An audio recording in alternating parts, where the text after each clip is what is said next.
Now we are coming of the your current topic, impact of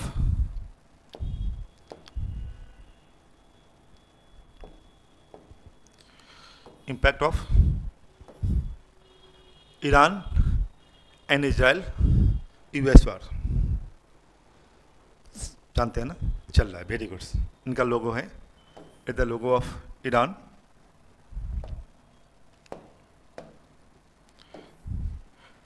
it is the logo of US and Israel, है ना। इन दोनों के बीच fight हो रहा है, ये दोनों ग्रुप हैं, ये दोनों एक दूसरे से फाइट कर रहे हैं, वेरी गुड। देखिए क्या इम्पैक्ट पड़ा इंडिया एंड ग्लोबल इकोनॉमी पे, क्या हो रहा है। ग्लोबल इकोनॉमी समझते, economy means yes export import पे क्या इम्पैक्ट पड़ेगा, क्यों इम्पैक्ट पड़ा है, इसके बारे में बताएंगे आपको, ठीक है ना। Second, why decreasing Indian currency value compare to US dollar. समझ में आ रहा है, मतलब इंडिया का जो करेंसी वैल्यू है यूएस डॉलर के कंपेयर में क्यों डिक्रीज कर रहा है, इसके बारे में बताएंगे, ठीक है। व्हाई इंक्रीजिंग गुड्स प्राइस, है ना। गुड्स प्राइस समझ में आ रहा है, सामान की कीमत, किस किस सामान की कीमत प्राइस बढ़ गया है। इलेक्ट्रॉनिक गुड्स, फर्टिलाइजर्स, प्लास्टिक से बनने वाला सामान, ठीक है, प्लास्टिक पाइप जानते होंगे, बहुत सारी सामान का कीमत क्या हो चुका है, बढ़ चुका है। अभी तो मैं पढ़ रहा था कि जो एफएमसीजी कंपनी, एफएमसीजी समझते हैं आप लोग, नहीं, एफएमसीजी कंपनी जो होती है वो बेसिकली क्या करती है, जो घर में किराने का सामान जो होता है वो एफएमसीजी कंपनी है, बिस्किट्स, है ना, दाल चावल, मस्टर्ड ऑयल, ये सब एफएमसीजी कंपनी बनाती है। तो एफएमसीजी कंपनी भी पढ़ रहे थे कि वो क्या अभी दो बात पर सोच रही है, या प्राइस इंक्रीज करने के बारे में, है ना, या क्या करना, क्वांटिटी को कम कर देना। क्वांटिटी कम समझते हैं आप लोग, यस। जैसे मान लो गुड डे बिस्किट जो आ रही है वो 10 पीसेज एज्यूम कर लो, 10 पीसेज 20 रुपीज़ में आ रही है, तो दो है तरीका, या 20 से 24 रुपीज़ कर देंगे, लेकिन उसी तरह का पैकेट को कम में 10 पीसेज की जगह पे 8 पीसेज कर देंगे। यही दो मेथोलॉजी होता है, या प्राइस इंक्रीज कर दीजिए या क्वांटिटी कम कर दीजिए। इस पे सोच रही है, दोनों स्थिति में प्राइस इंक्रीज किया, ठीक है। तो गुड्स का प्राइस क्यों बढ़ रहा है, avoid decreasing gold price, gold का प्राइस क्यों डिक्रीज कर रहा है। ये चार अलग अलग पॉइंट्स हैं जिसके बारे में मैं आपको डिस्कस करूंगा, ठीक है। तो देखिए नेक्स्ट, वेरी सिंपल है, बहुत इंटरेस्टिंग टॉपिक है, वेरी गुड, थैंक यू। तो सबसे पहला चीज आपको यहीं पे मैं आपको क्लियर कर दूं, यहीं पे आ जाइए। देखिए इंडियन ग्लोबल इकोनॉमी, पहले इसको देखिए क्या इम्पैक्ट, क्यों इम्पैक्ट पड़ रहा है। तो आपने कहा क्रूड ऑयल का प्राइस बढ़ रहा है, वेरी गुड। एक तो क्रूड ऑयल का प्राइस बढ़ा, दूसरी इसकी अवेलेबिलिटी कम है ना। अच्छा, हम लोगों के लिए ओपन कर दिया ईरान, लेकिन लिमिटेड हम मंगा सकते हैं ना, ठीक है। तो आपके पास अवेलेबिलिटी भी कम है, जितनी ज़रूरत है उससे कम मुझे मिल रही है ना। तो एक तो प्राइस इंक्रीज किया, दूसरा अवेलेबिलिटी कम है, और तीसरा क्या प्रॉब्लम भाई, सिक्योरिटी का भी प्रॉब्लम है ना। लेकिन निकल तो गए वहाँ से, बम गिरा दिया आके कोई, है ना, ड्रोन गिरा दिया उसके ऊपर में, पूरे खत्म हो गया। अब सिक्योरिटी प्रॉब्लम के कारण क्या होता है ना, दोनों साइड से हमारे यहाँ भेजना। अभी तो मंगाने की बात कर रहे हैं, जो हम इंपोर्ट करते हैं, तो हम जब ज़्यादा प्राइस देते हैं किसी भी सामान को, जैसे मान लो थोड़ा देर की समझिए, डॉलर 1 लाख हम पहले दे रहे थे 10,000 बैरल्स मंगाने के लिए, ठीक है, मिडिल ईस्ट से मंगाने के लिए। अब हम क्या कर रहे हैं, डॉलर 1 लाख की जगह पे डॉलर 1.4 लाख ये दे रहे हैं आप, माने क्या किए, ज़्यादा दे दिए, 140 लाख डॉलर दे रहे हैं आपको, ठीक है। तो आपने क्या किया, उसी 10,000 बैरल मंगाने के लिए ज़्यादा पेमेंट कर रहे हैं। किस में पेमेंट कर रहे हैं, डॉलर में। अब इंडिया में जब आएगी तो इंडियन गवर्नमेंट को क्या करना होगा, डॉलर में पेमेंट करना होगा। डॉलर हमारी करेंसी तो है नहीं, हमारी तो रुपीज करेंसी है, हम डॉलर तो प्रिंट नहीं कर सकते यहाँ पे, है ना। तो हम क्या करते हैं, एक्सपोर्ट जो करते हैं उनसे जो पैसा आता है उसे इंपोर्ट, आपके पास क्या करते हैं, इंपोर्ट करते हैं, वेरी गुड। एक्सपोर्ट किए, वहाँ से जो पैसा आया, इंपोर्ट जो करते हैं उस पैसा को देते हैं, है ना, यही ना कॉन्सेप्ट है ना। गवर्नमेंट हमेशा चाहती है कि इंपोर्ट जितना रुपीज का हो उसके तुलना में एक्सपोर्ट क्या हो, ज़्यादा का हो, तभी कोई सरप्लस इनकम किसी भी कंट्री का हो सकता है। याद रखिए, किसी भी कंट्री का सरप्लस इनकम तभी होगा जब एक्सपोर्ट इंपोर्ट की तुलना में ज़्यादा हो। क्वांटिटी में मैं नहीं कर रहा हूँ, रुपीज में बात कर रहा हूँ, सिंपल कॉन्सेप्ट है रुपीज के कंपेयर में। तो आपने कहा कि प्राइस इंक्रीज किया, एबिलिटी भी कम है, सिक्योरिटी भी प्रॉब्लम है ना। तो सिक्योरिटी प्रॉब्लम है, तो जैसे हमारे यहाँ सिक्योरिटी प्रॉब्लम होती है, पुलिस जाती है, सुरक्षा देती है कि नहीं। कोई ट्रक वाला कहता है मैं सामान लेकर नहीं जाऊँगा या ज़्यादा पैसा लूँगा, उसी तरह वहाँ भी होती है। वहाँ कौन सुरक्षा देती है, नेवी, वेरी गुड। जैसे पाकिस्तान के एरिया में पहुंचा, पाकिस्तान के नेवी आ गया, यूएई के एरिया में गया, यूएई के नेवी दिया, तो जिस एरिया में जाएगा वहाँ के नेवी, तो जैसे उनका नेवी वहाँ पे जाएगा तो उसका कॉस्ट क्या होगा, इंक्रीज कर, तो वो क्या करेगा, अपना जो टैक्स ले रहा होगा उस पर इंक्रीज कर दिया होगा। तीसरी होती है शिप जो चलती है, वो किससे चलती है, क्रूड ऑयल पे, उनका भी तो कॉस्ट इंक्रीज कर गया, तो वो इस कारण उसकी प्राइस इंक्रीज की। सिक्योरिटी प्रॉब्लम बता दिए कि कोई डुबा दिया, ड्रोन उस पर गिरा दिया, तो ऑटोमेटिकली शिप भी अनसिक्योर्ड है। इंश्योरेंस कंपनी कहेगा भाई हम अभी इस समय हम इतना पेमेंट लेंगे तब आपका जाएगा, ठीक है, तो ऑटोमेटिकली उसकी ओवरऑल प्राइस क्या हुआ, इंक्रीज कर गया हमारे इंडिया तक पहुंचने में या दूसरे कंट्री तक पहुंचे। ये इम्पैक्ट पड़ा कि उस वह सामान उस कंट्री में ज़्यादा प्राइस पे आता है।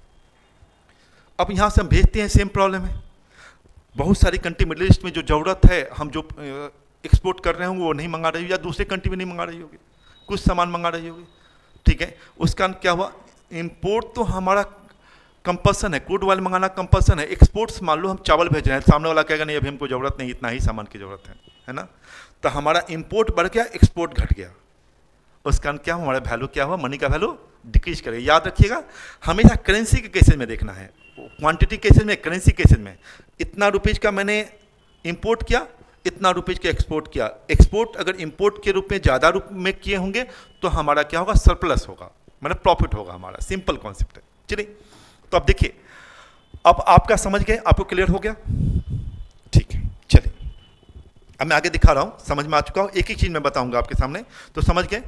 तो इसी कारण एक्सपोर्ट भी हम नहीं कर पा रहे हैं, इंपोर्ट भी नहीं कर, इंपोर्ट भी बहुत सारी जो सामान है वो हम जो कर रहे हैं, बट पर्टिकुलर क्या है, हमारे कंट्री पर नहीं इम्पैक्ट पड़ा है, चाइना पे भी, तो चाइना से हम कौन सा चीज़ इंपोर्ट करते हैं, बहुत सारी सामान, फर्टिलाइजर इंपोर्ट कर रहे थे, अभी तो चाइना ने फर्टिलाइजर भेजना बंद, चाइना और रसिया ने कहा है फर्टिलाइजर मैं नहीं दूंगा, ठीक है, तो अब हमारे यहाँ फर्टिलाइजर का कॉस्ट भी बढ़ेगा और हो सकता है आने वाले समय फर्टिलाइजर की अवेलेबिलिटी भी कम हो जाए, ठीक है। तो आपके पास नेक्स्ट आते हैं, नेक्स्ट पॉइंट,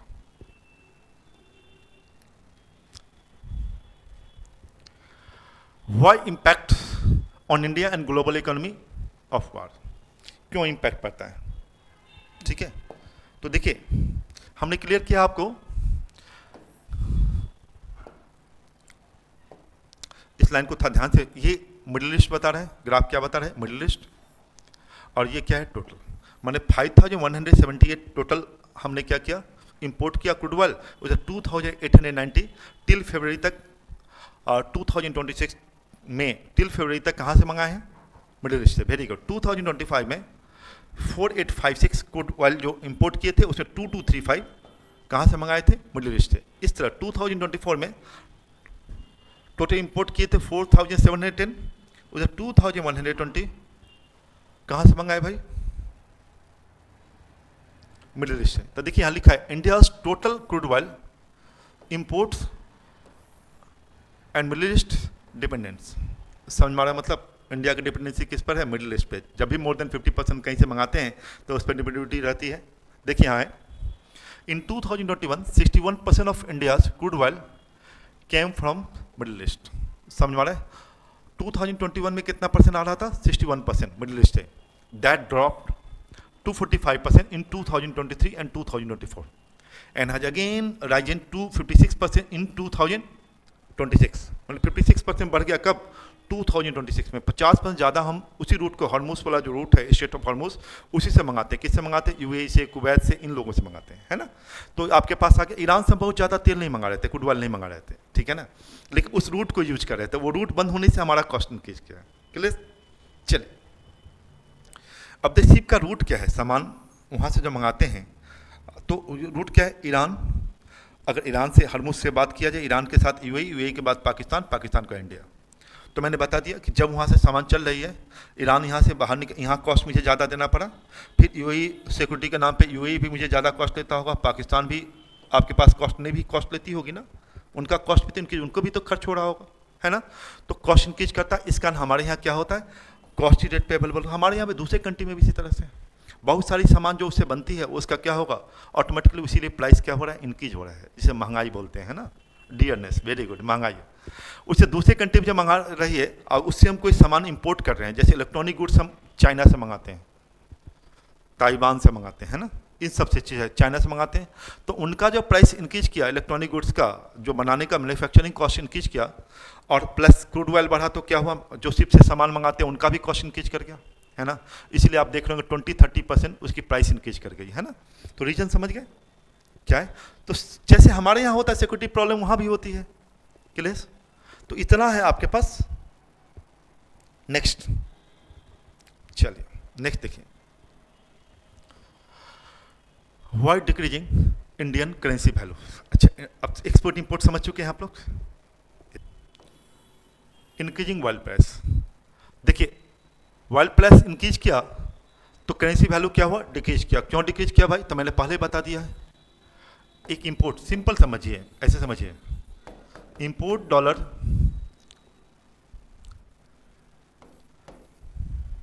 $2 लाख का करते हैं,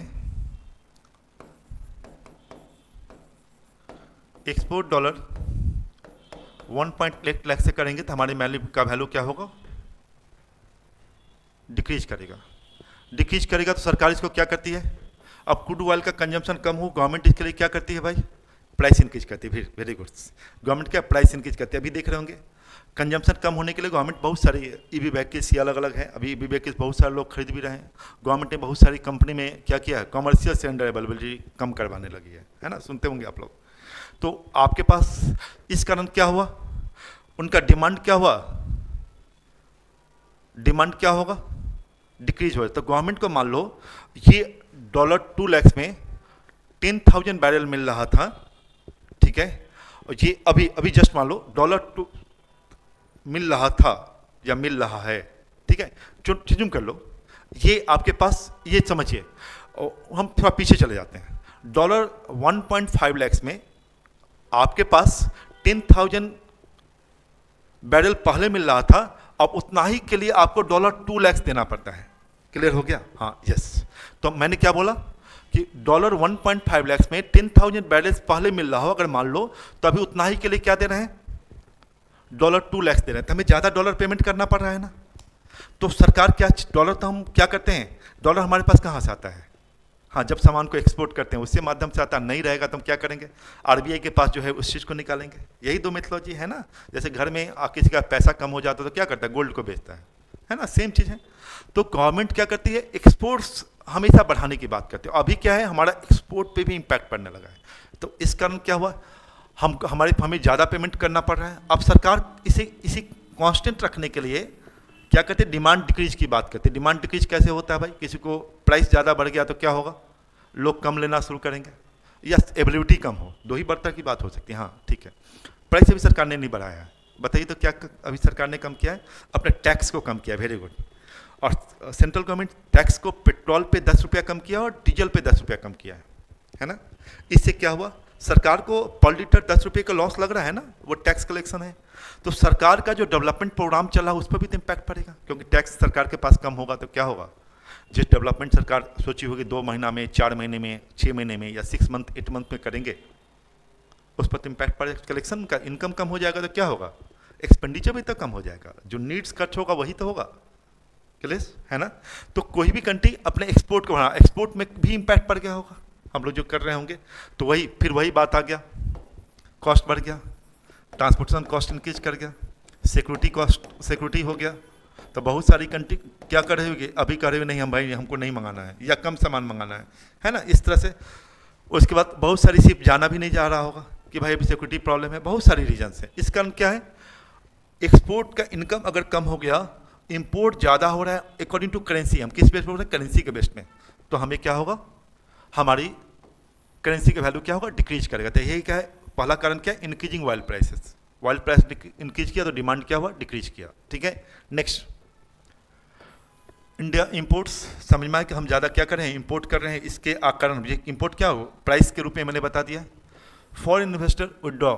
अब देखिए जैसे डॉलर स्ट्रांग हो रहा है तो फॉरेन इन्वेस्टर जो मार्केट में एमएनसी कंपनी जो इंडियन कंपनीज है वहाँ पे जो पैसा लगाती है, वो पैसा वो क्या करती है, वो तो डॉलर में लगाती है, उस पैसा को ड्रॉ करती है, तो डॉलर लेके जाती है और कहाँ लगाएगी, जहाँ डॉलर से ज़्यादा रिटर्निंग होगा, है ना।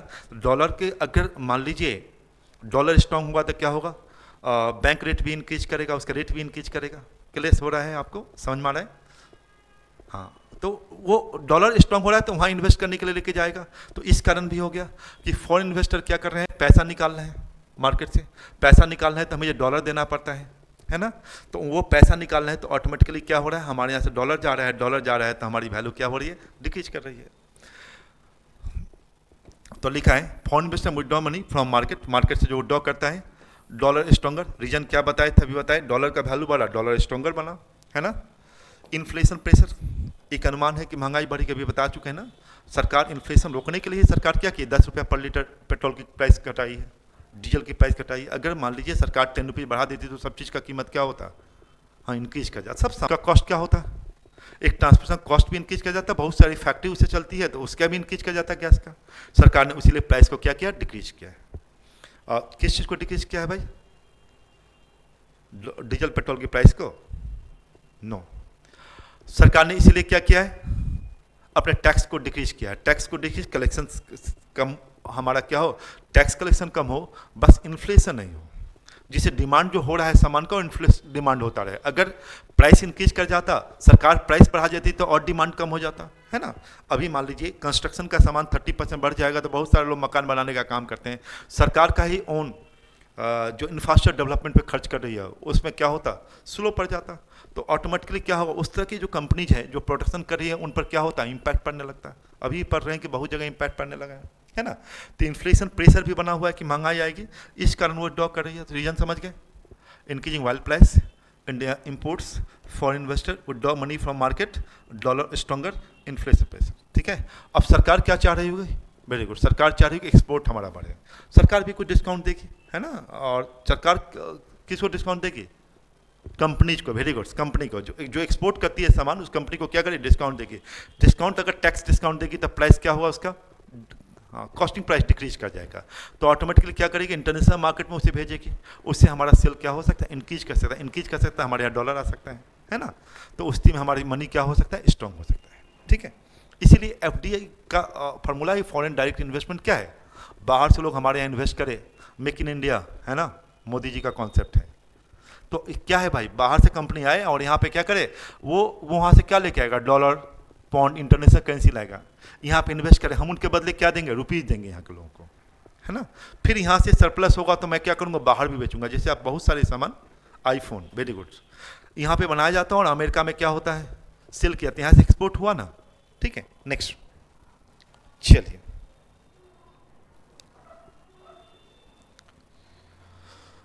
अब why decreasing gold price in India, ठीक है, वर्ल्ड वाइज ही डिक्रीज करेगा भाई, इंडिया में गोल्ड प्राइस क्यों डिक्रीज कर रहा है। देखिए जियो पॉलिटिक्स समझ में आया, जियो पॉलिटिक्स समझ में आ रहा है, यस। अभी इजराइल अमेरिका एक ग्रुप है, वर्ल्ड की मैक्सिमम कंट्री, वैसे भी आप जानते होंगे जो वर्ल्ड क्रूड ऑयल जो प्रोडक्शन होता है वो मैक्सिमम जो है वो कंट्रोलिंग किसके हाथ में है, अमेरिका के, सपोर्टिंग अमेरिका। वेनेजुएला सबसे ज़्यादा क्रूड ऑयल स्टॉक है उसके पास, पता है आपको, यस, उसको कब्जा कर लिया, आप जानते होंगे। ऑलरेडी यूएई, ईरान, कुवैत, ये सब क्या होना है भाई, अमेरिका ही एक तरह से कंट्रोल करती है उन लोगों को, है ना। तो मैक्सिमम है, इस एक रसिया को नहीं करती है, ठीक है, उसके अलावा ईरान को नहीं करती है। तो मैक्सिमम कंट्री जो क्रूड ऑयल का प्रोडक्शन करता है, ठीक है, या सबसे ज़्यादा क्रूड ऑयल अवेलेबल है, वो सपोर्टिंग किसका है, अमेरिका का है ना। तो आपके पास इसीलिए वर्ल्ड की टॉप मोस्ट इकोनॉमी भी है वो, है ना। तो व्हाई डिक्रीजिंग गोल्ड प्राइस, तो जियो पॉलिटिक्स भी है, जियो पॉलिटिक्स समझ गए, एक कंट्री ग्रुप में, अमेरिका ग्रुप में, ये ग्रुप में, ये अलग है ना। तो एक रीजन ये भी है कि भाई यहाँ पे आपके पास जो उनको सपोर्ट करेगा उनका क्या होगा, उनकी एक्सपोर्ट बढ़ सकती है ना, उनको चीपर रेट पर क्या हो सकती है, मिल सकती है। अभी हम लोग करंट है, कल सिचुएशन तो नहीं जानते हम लोग, ईरान के इस ग्रुप में ईरान हो सकता है कि ईरान को डिफीट करना पड़े, उसके बाद क्या होगा। इसे हम लोग, जैसे हम लोग, हमारी कंट्री जो है वो न्यूट्रल कंट्री है, हम किसी को सपोर्ट और अगेंस्ट नहीं कर रहे हैं, ठीक है। Next, increasing crude oil price, वही हुआ, क्रूड ऑयल प्राइस इंक्रीज किया तो लोगों ने क्या किया, बड़ी बड़ी कंपनीज भी इन्वेस्ट करती है गोल्ड में, याद रखिएगा, वो सब क्या करती है, पैसा निकालना शुरू कर देती है, ठीक है। और कहाँ लगाती है भाई, क्रूड ऑयल, जैसे गोल्ड प्राइस, गोल्ड को बेच दिया उससे प्राइस, जैसे बेचने वाला नंबर ज़्यादा हो, खरीदने वाले का नंबर कम हो तो प्राइस उस सामान का डिक्रीज करता है, याद है, डिमांड एंड सप्लाई कहा जाता है। तो गोल्ड वर्ल्ड वाइड बेचने वाले लोगों, सेल करने वाले ज़्यादा हैं, खरीदने वाले लोग क्या है, परचेजर क्या है, कम है, माने सेलर ज़्यादा है, परचेजर कम है, तो प्राइस क्या हो रहा है, डिक्रीज कर रहा है। तो इस क्या है, इंक्रीजिंग क्वार्टर, प्रॉफिट बुकिंग समझ में आया, प्रॉफिट बुकिंग मतलब हुआ गोल्ड को बेचा और लोग प्रॉफिट बुक किया, और उस प्रॉफिट को क्या कर रहा होगा। मान लीजिए ये भी तो वोलेटाइल मार्केट है, वोलेटाइल मार्केट में तो बढ़ गया फिर एकाएक घट सकता है। अभी कल ही ईरान और अमेरिका में एक एग्रीमेंट पे पहुंच जाए कि हाँ भाई हम लोग अब लड़ाई नहीं करेंगे, ठीक है, तो ऑटोमेटिकली क्रूड का ऑयल का प्राइस क्या होगा, डिक्रीज कर जाएगा, है ना। ऐसे हम पढ़ रहे थे कि लगभग 1 साल तक बहुत बड़ा डिक्रीज करने नहीं जा रहा है, क्योंकि एबिलिटी कम है, इसी का प्रोडक्शन भी लिमिटेड है, बहुत सारे इंफ्रास्ट्रक्चर को भी खत्म कर दिया गया है। इसका नेक्स्ट 1 ईयर में बहुत ज़्यादा प्राइस डिक्रीज नहीं है। हाँ, $150 पर बैरल जो है उस पर हो सकता है नहीं पहुँचे, ठीक है। अगर वो डॉलर स्ट्रॉन्गर, समझ गए ना, डॉलर स्ट्रॉन्गर है तो लोग क्या करते हैं, गोल्ड से पैसा निकाल के कहाँ लग इन्वेस्ट कर रहे हैं, डॉलर में। Very good. तो आप समझ में आए जियो पॉलिटिक्स, डिमांड डिक्रीज अभी तक पढ़ रहे थे, बताए थे ना आपको। गोल्ड सेलर ज़्यादा है, परचेजर क्या है, कम है, परचेजर कम है तो प्राइस क्या होगा, डिक्रीज है, डिमांड डिक्रीज, है ना। तो समझ में आए ईरान यूएस वार का इम्पैक्ट समझ में आ गया मतलब। तो देखिए क्रूड ऑयल है, ऐसे ग्राफ से मैं समझाने की कोशिश किया हूँ। देखिए डॉलर इंडेक्स क्या है 100, है ना। देखिए ऑयल का प्राइस $113, ऐसे डॉलर स्ट्रॉन्गर दे दिए तो ये इसीलिए इनकी प्राइस क्या हुआ, डिक्रीज कर रही है, ठीक है। प्राइस कैसे इंक्रीज करेगी भाई, डॉलर की जैसे क्रूड ऑयल का प्राइस इंक्रीज करेगा, किस कारण इंक्रीज करेगा, कब प्राइस इंक्रीज करेगी, किसका, गोल्ड का। जब लोगों को कहे लगेगा कि गोल्ड में हम इन्वेस्ट करें, गोल्ड परचेजर ज़्यादा हो जाए, सेलर कम हो, तो उसे अभी तो लग रहा है कि डॉलर में ज़्यादा प्रॉफिट है, उस मार्केट वहाँ से क्या हो, इंटरेस्ट उसे ज़्यादा मिलेगा, है ना। वोलेटाइल मार्केट है क्रूड ऑयल का, तो लोग वहाँ से पैसा निकालते हैं उसमें डालते हैं, है ना। तो समझ में आ गया मेरी बात को। तो इस कारण उसकी क्या हो रही है, गोल्ड का डिमांड क्या हो रहा है, डिक्रीज कर रहा है। बहुत सारे लोग डर के भी बेच रहे हैं कि गोल्ड का प्राइस और डिक्रीज करेगा, है ना, उस कारण भी प्राइस क्या हो रहा है, डिक्रीज कर रहा है। ये डिफरेंट टाइप ऑफ रीजन है। ओके नेक्स्ट, समझ गए। तो ये बता दिया आपको, क्योंकि क्या रीजन है, क्लियर हो गया आप लोग को समझने में, है ना। मुझे तक क्लियर हो गया होगा आप लोगों को। एक लास्ट पॉइंट जो आप लोगों का था वो क्या था,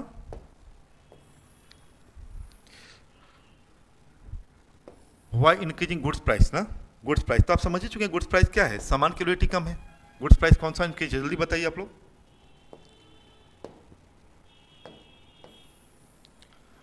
वाई इंक्रीजिंग गुड्स प्राइस, तो देखिए भाई सिंपल कॉन्सेप्ट है। अभी आप देखिए ट्रांसपोर्टेशन कॉस्ट इंक्रीज करेगा, किसी से प्राइस, बहुत सारे सामान, फर्टिलाइजर, वेरी गुड्स,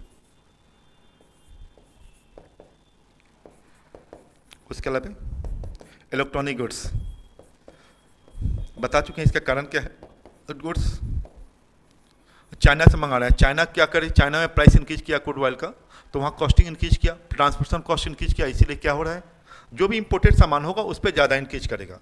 इंडिया में मैन्युफैक्चरिंग, मैंने कहा है एफएमसीजी कंपनी,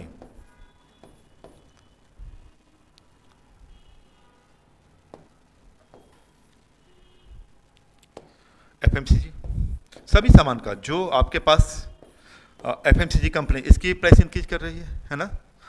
तो आपके पास सभी देख रहे थे कि जो पाइप होता है ना, उस पाइप का भी प्राइस 20-30% इंक्रीज किया, ठीक है ना। तो सब चीज़ का प्राइस क्या हो रहा है, इंक्रीज कर रहा है, इंक्रीज करेगा तो डिमांड क्या होगा, डिक्रीज होगा, डिमांड डिक्रीज होगा तो क्या होगा, हाँ कंपनी बंद हो सकती है ना, कंपनी लॉस चलेगी, लॉस चलेगी तो क्या होगा, बंद हो सकती है। तो क्लियर हो गया होगा आपको, सब समझ में आ गया क्या क्या पॉइंट्स है, ठीक है ना। सो आप वेट, एक्सपोर्ट सबसे बड़ा है कि एक्सपोर्ट हमारा बढ़े, है ना, और सरकार इसके लिए कुछ ना कुछ सोच रही होगी, गवर्नमेंट क्या करेगी, उस प्राइस को इंक्रीज कर, एक्सपोर्ट बढ़ने के लिए गवर्नमेंट क्या कर रही होगी, कुछ ना कुछ पॉलिसी लाएगी, हो सकता है टैक्स रिड्यूस करे, और टैक्स रिड्यूस करेगा तो ऑटोमेटिकली क्या होगा, कंपनी को चीपर कॉस्ट पड़ेगा, कॉस्ट कम पड़ेगा तो क्या करेगा, कंपनी सस्ते दाम में बेच सकती है, उस कारण क्या हो सकता है, हमारे यहाँ कंपनी को प्रॉफिट आ सकती है, ठीक है। Thank you.